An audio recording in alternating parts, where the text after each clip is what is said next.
Halo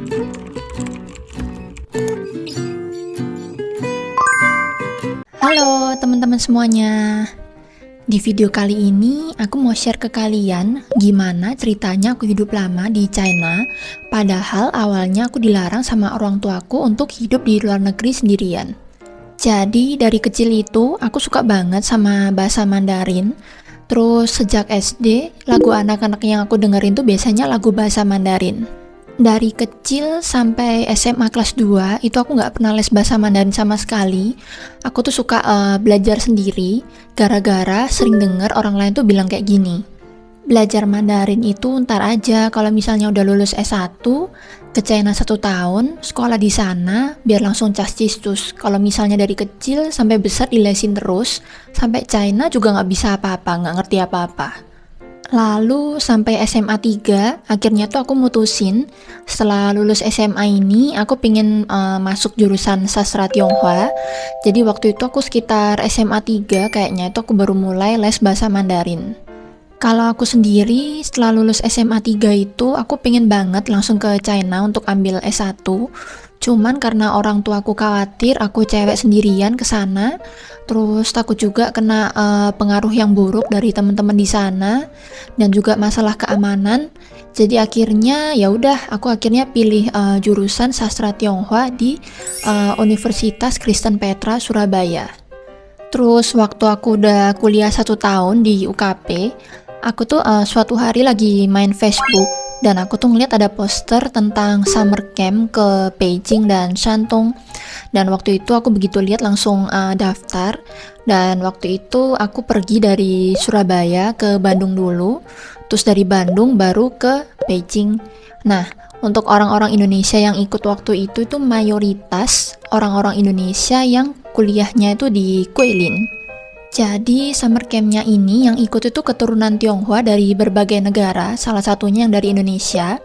Dan untuk negara lain itu ada keturunan Tionghoa dari Amerika, Inggris, Belanda, dan Jepang. Waktu itu aku kagum banget sama keturunan Tionghoa yang dari Belanda, karena mereka tuh cuman keturunan Tionghoa, bukan orang China yang tengah-tengah tuh tiba-tiba pindah ke Belanda seperti itu. Tapi bahasa Mandarinnya mereka tuh bagus banget. Ditambah lagi waktu summer camp selama 2 minggu itu kan aku tuh kumpulnya sama teman-teman baru Indonesia yang sekolahnya tuh di China kan. Jadi akhirnya aku kena racun. Nah, yang di sini aku maksud itu pengaruh yang positif ya teman-teman, bukan pengaruh yang jelek. Jadi akhirnya aku mutusin pokoknya setelah ini aku harus transfer sekolah ke China. Setelah summer campnya selesai dan balik ke Surabaya, akhirnya tuh aku langsung ngomong sama orang tuaku, pokoknya habis gini aku nggak mau lanjut lagi kuliah di Surabayanya, aku maunya ke China langsung. Waktu itu aku di Surabaya udah kuliah 1 tahun kan, terus masih lanjut semester terakhir, jadi setengah tahun terakhir, itu aku masih kuliah di Surabaya sambil mempersiapkan kuliahku yang di China, karena kan nggak mungkin kalau misalnya langsung masuk sekolah gitu aja, prosesnya lumayan lama. Dan akhirnya totalnya 1,5 tahun di Surabaya, terus aku langsung lanjut ke Wuhan University di kota Wuhan untuk ambil S1. Kenapa kok waktu itu aku milihnya ke Wuhan University di kota Wuhan? Nanti aku bakal jelasin ke kalian di video yang terpisah ya. Oke, lanjut. Jadi setelah masuk di Wuhan University dan sisa waktu kurang 1 tahun sebelum kelulusan, itu aku mikir kayaknya aku bisa lanjut lagi deh ke S2-nya. Dan aku ngerasa kayaknya kalau misalnya S2 bakalan lebih maksimal juga dan bisa mungkin untuk masa depanku juga bisa lebih cerah kalau misalnya aku S2 lulusnya. Jadi akhirnya aku daftar dan keterimalah di universitas yang memang benar-benar aku pingin masuk, yaitu Fudan University di Shanghai. Puji Tuhan setelah aku keterima di Fudan University, aku ngerasa benar-benar bersyukur. Orang China-nya sendiri aja rebutan buat masuk ke sana, tapi aku bisa keterima. Dan setelah itu aku juga daftar beasiswa prestasi dan ternyata keterima juga. Jadi aku ngerasa wah ternyata pengorbananku dan ketekunanku yang konsisten selama ini ternyata benar-benar membuahkan hasil. Terus singkat cerita, waktu di Futan, aku tuh ketemu sama suamiku, Kunio. Jadi waktu itu kami pacaran dan waktu pacaran tuh kami sama-sama komitmen.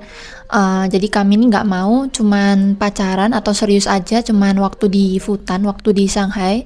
Terus setelah lulus nggak tahu mau kemana atau bahkan pulang ke negara masing-masing dan nggak ada kelanjutannya. Jadi waktu kami pacaran tuh kami udah ngomong banyak kayak misalnya setelah lulus tuh mau tinggal di kota mana, terus mau cari kerja di mana dan lain-lain. Karena banyak banget teman-teman yang di luaran sana, misalnya orang dari negara mana pacaran sama orang dari negara lain atau misalnya orang dari luar negeri yang pacaran sama orang China-nya sendiri. Di China tuh pacaran, tapi karena mereka tuh lebih kayak mungkin kesepian kali ya, jadi nggak pernah ngomongin masa depan, pokoknya ya pacaran di China aja. Terus begitu lulus akhirnya pulang ke negara masing-masing dan nggak ada kelanjutannya. Atau mungkin yang orang China-nya masih di China tapi orang yang pacarnya orang luar negeri ini pulang ke negaranya sendiri dan memang nggak ada rencana untuk tinggal lama di China orang luar negerinya ini. Jadi banyak banget yang cuman pacaran selama kuliah, terus setelah itu pulang ke negara masing-masing dan otomatis putus.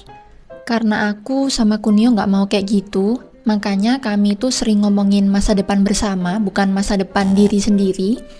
Dan akhirnya setelah mendekati kelulusan pun kami tuh udah mikir, oh nanti kalau udah lulus mau tinggal di Shanghai atau mau tinggal di mana. Dan akhirnya kami mutusin setelah lulus kami tuh sama-sama tinggal di Shanghai dulu. Terus setelah udah stabil kami baru pindah ke Jepang. Jadi begitulah teman-teman, banyak banget perjuangan yang aku lakuin selama di China ini.